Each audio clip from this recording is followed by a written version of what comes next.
Smartphone व्यवहार करी product photography video रे स्वागत।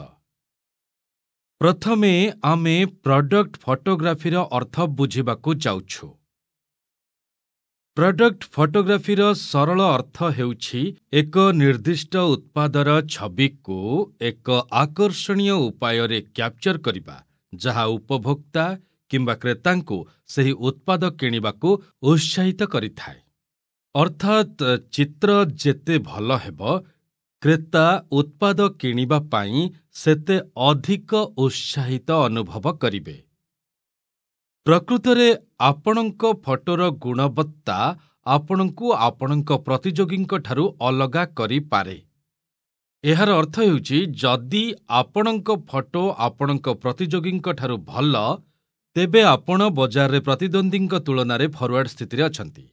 आजिकाली मोबाइल फोन आउ एहार कैमेरा जोगु समस्ते फोटोग्राफी रे उत्साहित अनुभव करुछंती, किंतु फोटोग्राफी हेउछि अन्य एक कला। अन्य कला शैली परी फोटोग्राफी शिखिबा पाई एक योजनाबद्ध दक्षता, ज्ञान एवं कौशलर आवश्यकता रहिछि। आमे आमर परवर्ती भिडियो रे एहा विषय रे आलोचना करिबो।